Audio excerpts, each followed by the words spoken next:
What's good, y'all? Welcome back to the channel. I'm back with another banger today.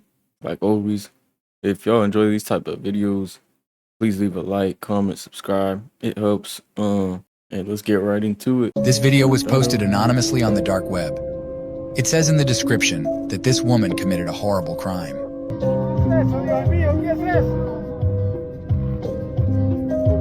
Is she running, bro? What the fuck?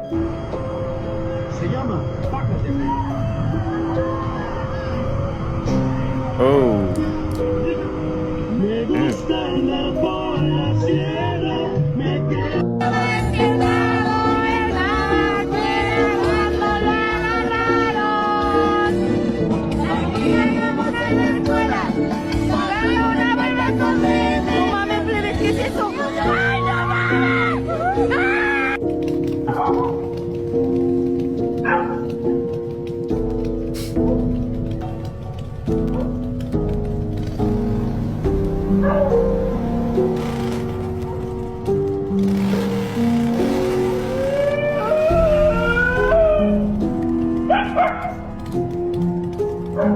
The Dark History of Halloween.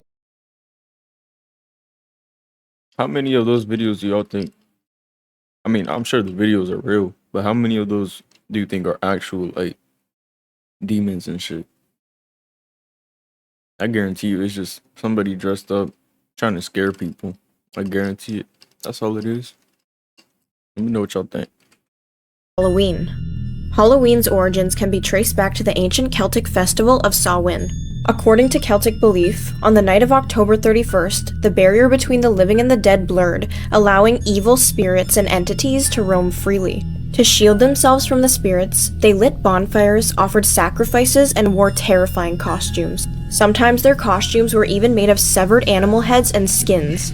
It was believed doing so would confuse the spirits, especially if they were looking for a specific person to enact some haunting or revenge. A dark chapter in Halloween's history is the witch trials that plagued Europe and colonial America during the 16th and 17th centuries. Accusations of witchcraft often led to trials, torture, and executions of primarily women believed to be witches. The concept of trick-or-treating also has a grim history. In Scotland and Ireland, children dressed in costumes, visited homes, and performed tricks or songs for food or coins. The trick could signify mischief or even acts of vandalism. Halloween's association with darkness is intertwined with memento mori, Latin for remember, you will die. In ancient Celtic and later medieval times, Halloween was thought to be a time when the veil between the worlds of the living and the dead was the thinnest.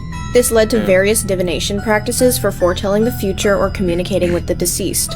One such practice was bobbing for apples, where people attempted to bite or catch apples floating in the water without using their hands. They believed this could reveal insights into their future. Another tradition involved mirrors and candlelight. People would sit in a dark room with a candle in front of a mirror, searching for glimpses of spirits from the other side. Another legend of Halloween is that of the Wild Hunt, a mythological event in European folklore where supernatural huntsmen would ride across the night sky. The huntsmen were often led by the devil.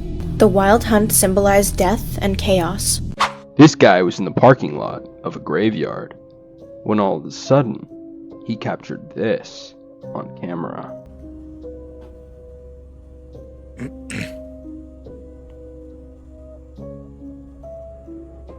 So what do you guys think? Is this real paranormal activity captured on camera? Or was this just the wind causing the swing to move around? This guy is the worst mic on the planet. And if it was, why were the other ones not moving? Or was this real paranormal evidence? Or was it somebody who pushed the swing and then ran out of the frame and then they recorded the video? Captured on camera. Anna Rock is watching TV when her dog all of a sudden starts acting strange. Anna writes, "My dog Wilson was guarding me and checking on me. He wasn't happy with whatever was there. I've never trained him to bark, and he's always quiet. I've never seen him act like this before." Here's the video she took. Hold up. I never trained him to bark? What? Do people actually train their dogs to bark?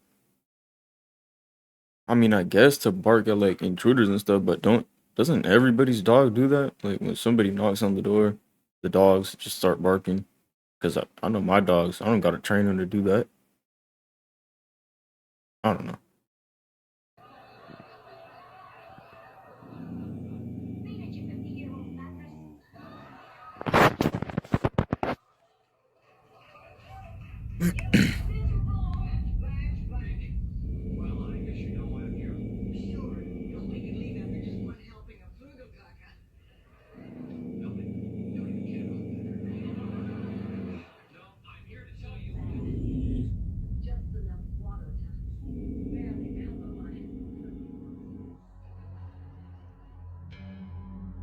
For some reason, Anna's dog is on guard. Anna believes that Wilson is sensing something which cannot be seen by humans. An unseen presence is what Anna thinks her dog is sensing. Now, what's even more unsettling about this is that a few days before this incident, something happened inside Anna's apartment that she cannot explain to this day.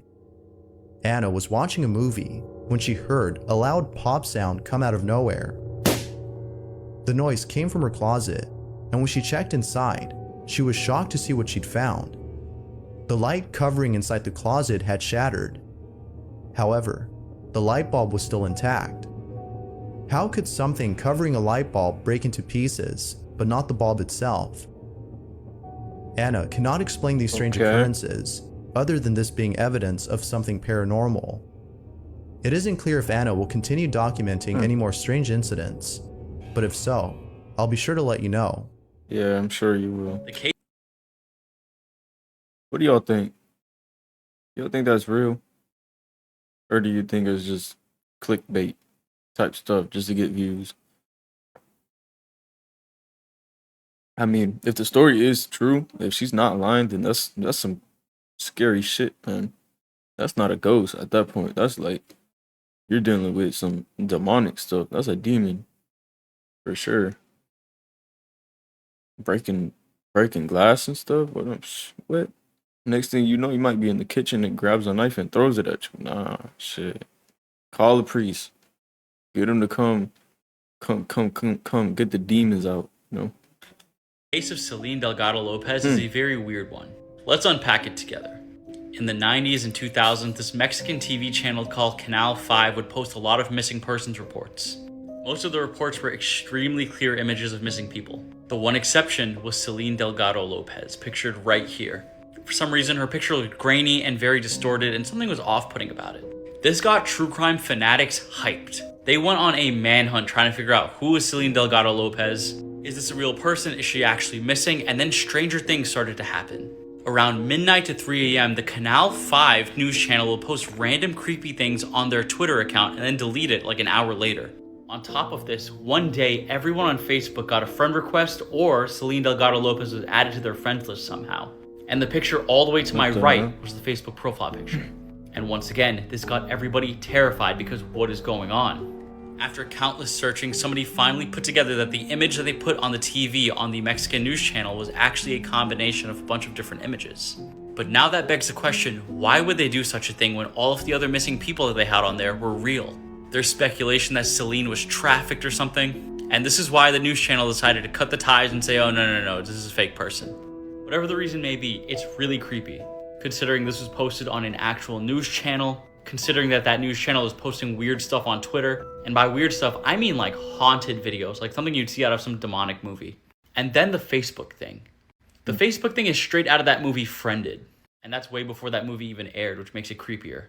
Let me know what you guys think about Celine Delgado Lopez in the comment section below. Let me know what you've heard too. I'm very curious about this story. One more important detail before I go. All of this happened in 2020.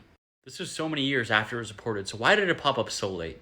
There are so many questions to this case I really don't have the answer to. Maybe we'll never know.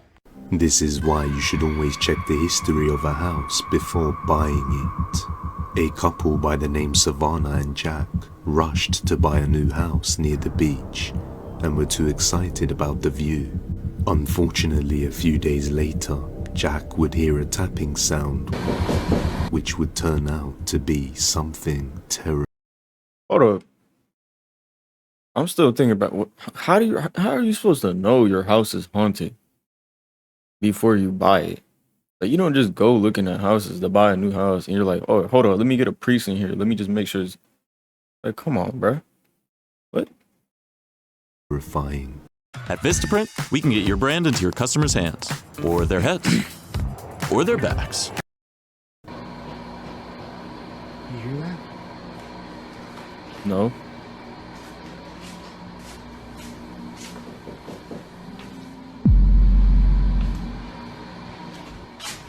While panning the camera around, a creepy figure can be seen trying to lure him to his bed, and moments later it's gone. The next night his wife hears voices on their balcony, so Jack goes to check it out. He turns around and seconds later the shadow figure is gone, but as he walks back, a pale demonic face can be seen sticking out of the darkness. On my last African. Y'all think that's real? It looked too fake. Like, that was like 4K HD demon right in front of your face. Like, I don't know. That looked too fake. Voodoo video, many people commented that's a fake video. There is somebody inside the Zangbetta costume. This cannot be real. So I just want to ask you one thing. Do you think that's fake too? Because this is from the same culture. Do they have a modern technology so they can fly? This video is as real as the old one, and I don't post misinformation. What you're seeing behind me is a real picture. This is Eben Byers, and let's talk about how he lost his entire lower half of his jaw. He was a pro golfer in the early 1900s. In 1927, he hurt his arm pretty badly, so the doctor suggested Radithor. Radithor is radium in water. This is essentially radioactive water that was prescribed for him. And now obviously around this time, nobody really knew the effects of radiation like that. Eben Byers would take a lot of doses per day. He even got up to 1,400 doses in one day. As you would imagine, this dude got cancer like it was his job. I mean, obviously radioactive water is gonna give you cancer. He lost weight, experienced a lot more headaches, and his teeth started to fall out. The Federal Trade Commission asked to testify about his experience, but he was too weak and tired to even make the journey. So they sent a representative to his home, and they found something terrifying. His upper and lower jaw were almost completely gone, and he had about 1.5 teeth left. He was also forming holes all over his head. His body was literally disintegrating. In 1932, he officially passed away, and they dubbed the cause of death radiation poisoning. They didn't know at the time, but it would be actually due to a bunch of acute cancers that he developed. Let me know what you guys think about this in the comment section below, and what you want to see next. Have you heard of Skinwalker Ranch in Utah, though?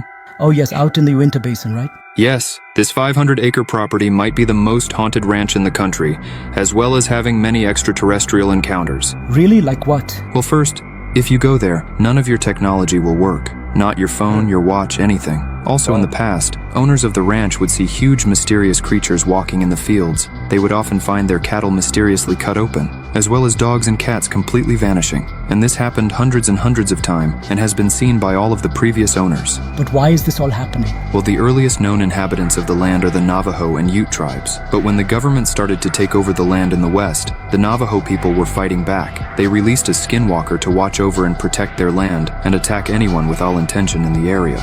But what exactly is a skinwalker? A skinwalker is an evil and harmful Navajo shaman who are practically immortal and have the ability to turn into, possess, or disguise themselves as an animal. Oh. Damn, you know what I just realized? This guy's actually kind of slick, though. He's smart. This guy's using AI to read it back to him.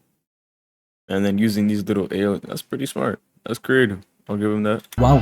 Would you spend a night at Skinwalker Ranch? Do I think Gabriella from Saw X no, deserved it? She's being suspended in the air by one wrist and one ankle in front of this radiation machine. The power of the machine is being increased the longer that she's stuck in front of it. So she has to use this hammer-like tool to break her ankle and break her wrist so she can slip out of the cuffs and out from underneath the machine.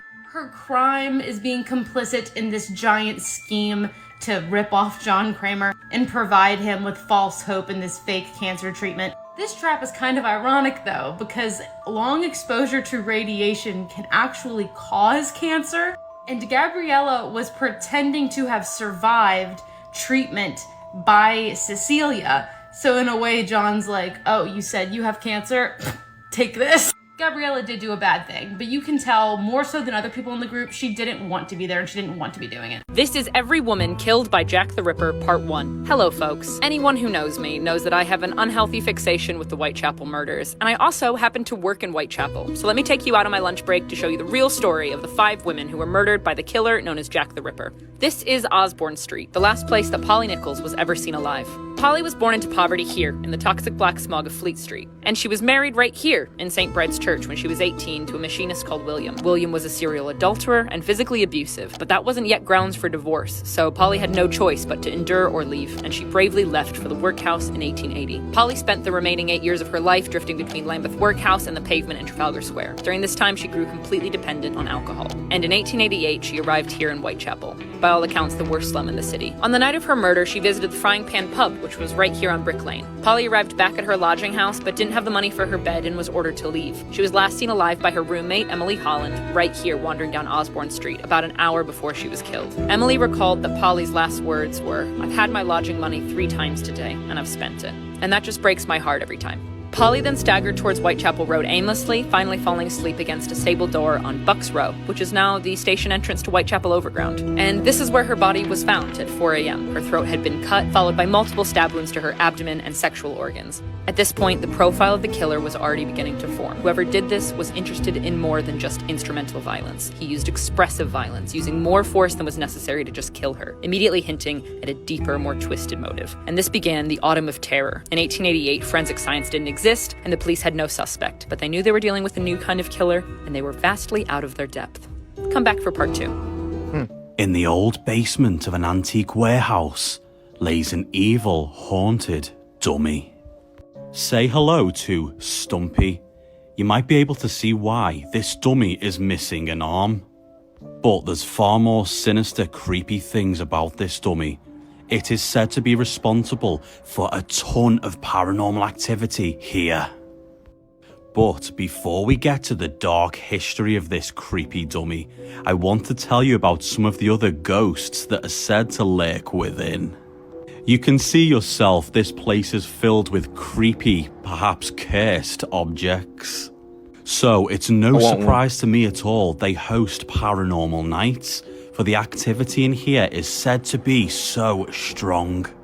Most frightening, I'd say, is the spirit of an old man with a broken neck that is thought to be one of the former workers here that died in a terrible accident back when it was a mill in the Victorian period. Some people have actually fainted in fright upon seeing him, but this dummy is the reason we're here. Since he showed up, the paranormal activity has got worse. We've come here to the antique warehouse Bygone Times today just to find this rare antique dummy that is actually said to be haunted. And no joke at all, it is freezing cold down here as well. The temperature's dropped massively, but what a creepy little dude. It actually even says on his tag that he is haunted, it's down here. What the fuck? How creepy. I was a little bit reluctant to pick him up. However, I had to for the video, and I was granted permission to do so to create this for you all. And no lie, it got freezing cold when I touched him. So the dummy is actually said to move, not only its head during the day, but is in a completely new position by morning. What? And a ghostly, clown-like voice has been heard when people are near it. Damn. Bygone Times itself is said to be very haunted, but in particular, the old War Museum.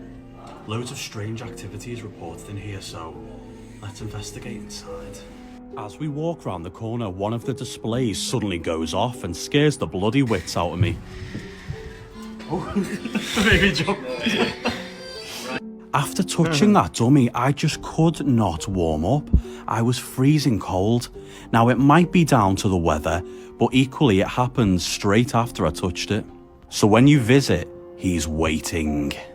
3 years ago, a video was uploaded to TikTok with a caption that simply read, "Do you see it?" This video was taken from a home that sits across from an abandoned church, and the woman who uploaded it said that one day she noticed a man pacing back and forth just a few feet away from the church's parking lot. At first she thought nothing of it, but what she didn't know was that for the next several weeks of her life, this simple curiosity would turn into an all-consuming obsession. After a few hours of this man pacing back and forth, her and her husband definitely thought it was odd, but when they saw him the next day, they actually became concerned, thinking it could have been a senior citizen who was lost and confused. So they went to go see if the man needed help, and as they came up on the site, this is when things began to turn from an innocent curiosity into something that would keep them up for nights. In her videos, the woman claimed that the first time they approached the pacing man, he was suddenly nowhere to be seen, and every time since then, when they try to approach, the same thing happens.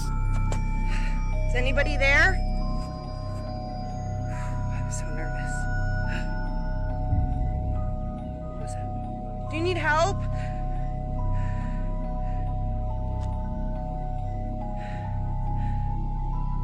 You can see the full clips along with 4 other equally terrifying videos on my latest YouTube video titled The Pacing Man.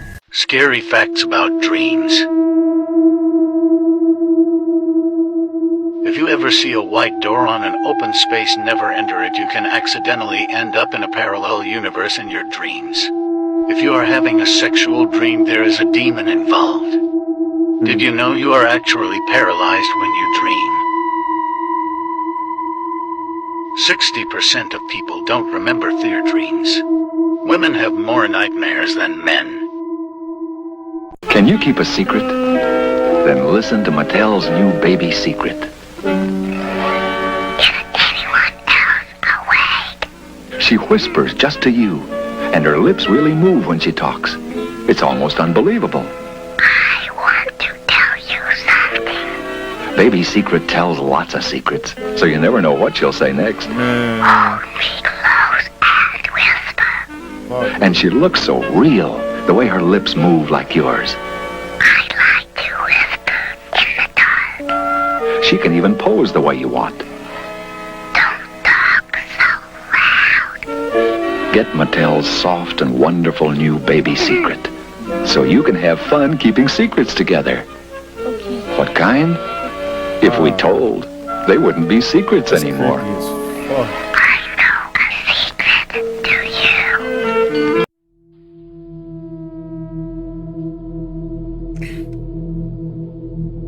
Yeah, that should just move by itself, bro. What the? Bruh. Oh. Oh. Oh. Oh.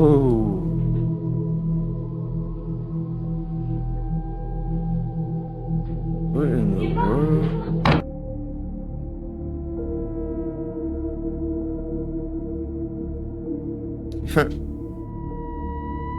Poor guy.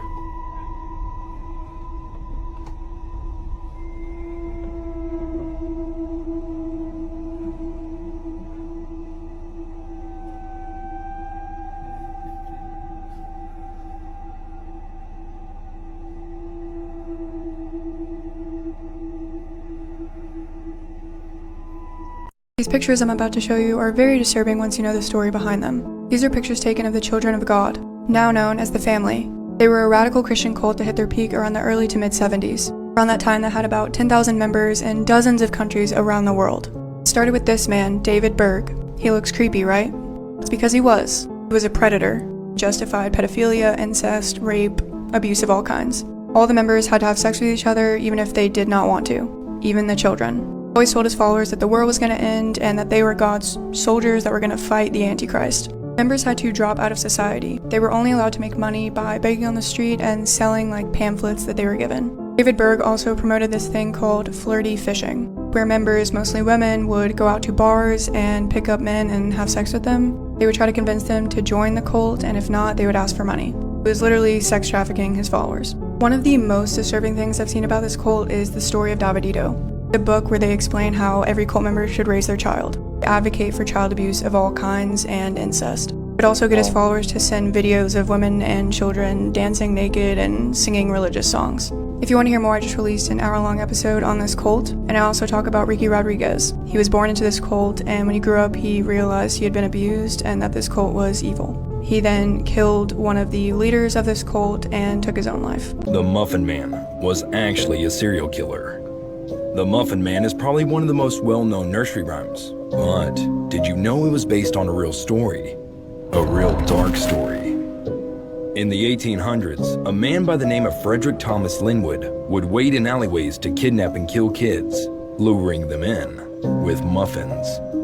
The song was later created to spread awareness amongst the kids and keep them safe, warning them about the Muffin Man, who was a danger on Drury Lane. Even though he was the first ever documented serial killer in the world, everyone still teaches the song to their kids, because not a lot of people know that. Creepy images caught on trail cameras.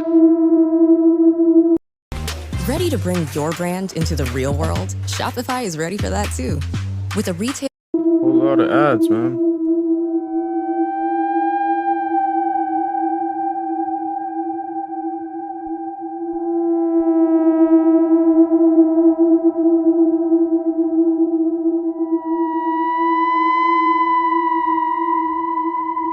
What the fuck?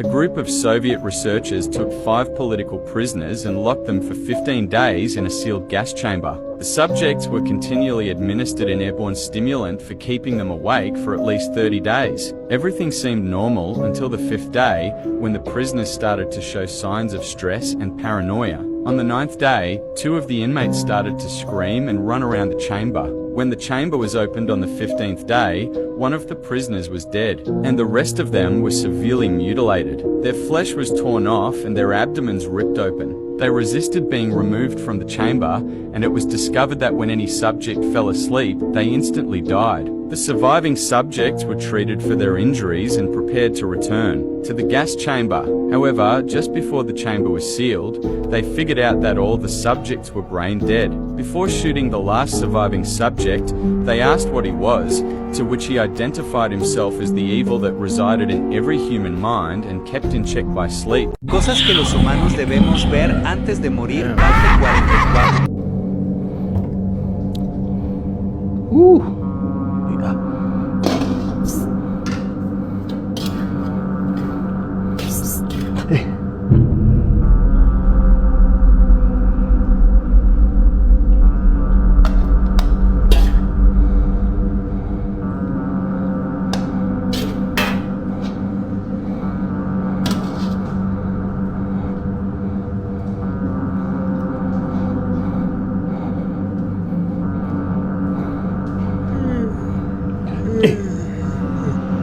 Kok udah bangun?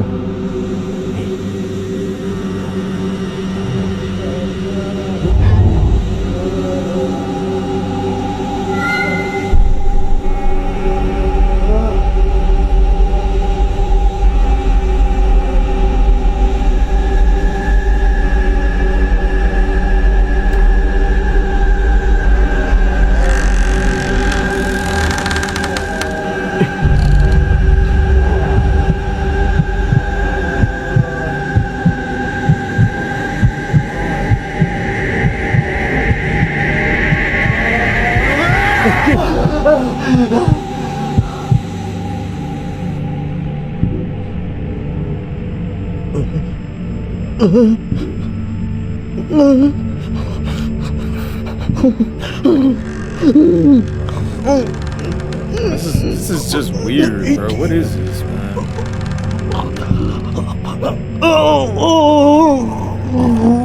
What is going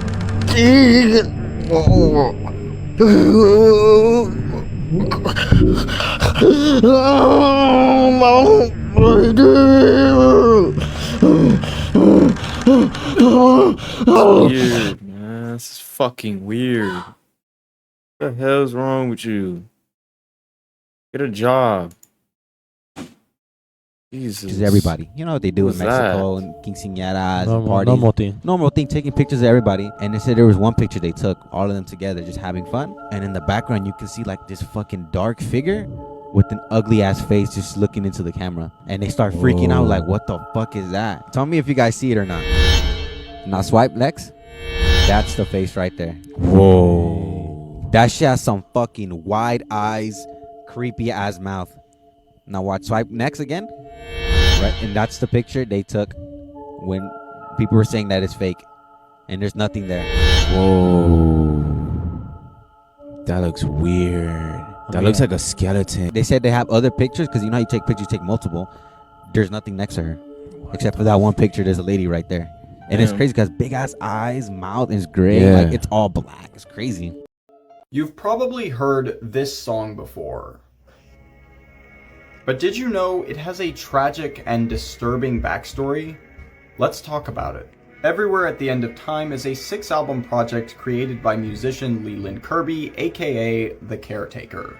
The project is intended to give us, the listeners, a better understanding of the horrors of dementia, and each of the albums corresponds to one of the various stages of that illness. The music starts out fuzzy but recognizable in stage 1, and continues to deteriorate throughout the project, until eventually it's simply unrecognizable, much like the process of dementia. The objects displayed in the album's art produces a similar effect. They are familiar to us, but we can't quite place exactly what they are. The final album ends with an angelic chorus and then a minute of silence, indicating the death of the patient in question. Comment how this album affected you, and follow for more. This is one of the most gruesome and brutal mass murders in history. In the sleepy town of Villisca, Iowa, a gruesome and unsolved mystery haunts the community to this day. On the night of June 9, 1912, 8 people were brutally murdered in their beds with an axe. Among the victims were 6 children, ranging in age from 5 to 12 years old. The killer left no fingerprints and no clues, and the motive for the murders remains a mystery to this day. Despite multiple suspects and investigations over the years, the case remains unsolved. Many in Villisca still believe that the murderer's spirit lingers in the town, haunting those who dare to investigate the case or even visit the old house where the murders took place. The house where the murders took place still stands abandoned to this day, and many visitors report feeling a heavy, oppressive atmosphere and hearing strange noises in the night when they visit the area. So be careful if you find yourself in the area, because Found dead, she Haunted must house. have been out of her head. Ouija boards to cannibalism. When Nathaniel Barr was 7 years old, he lured a 5-year-old girl into his parents' basement claiming he had a future-predicting Ouija board. When they entered, he attempted to strangle her, and thankfully her screams were so loud that Nathaniel's mom had heard her. She stopped him and gave him absolutely no punishment, of course. By the time he was 21, he was convicted of kidnapping and R-wording several children. The more brutal attack was when Nathaniel jumped on the chest of a tiny preteen boy, almost unaliving him, as it was determined Nathaniel was around 400 pounds. He was Holy arrested shit. in 1977 and then released in 1991. For the next 9 years, it is believed he had abducted and unalived anywhere between 1 to 5 children, baking them in macabre food recipes. Macabre food recipes is basically faces depicting death. He would use the children's flesh in the recipes and then eat it. He was given 130 years in prison and passed away in 2008. 130 years. That doesn't really seem like enough, to be honest. Didn't Sam Bank fried, whatever his name is? Sam got fried for sure. He got like 155 years for stealing money, which is crazy. Like, obviously that's not a good thing to steal billions of dollars from people, but 155 years, that's crazy. I know that's off topic, but shit, he should have got more. But I mean, obviously he's locked up for life. I mean, he already died, but you know, I don't know. That's crazy. He like to eat kids. That's so crazy. But I hope y'all enjoyed. Leave a like, comment, sub, and I'll see y'all in the next one. Peace.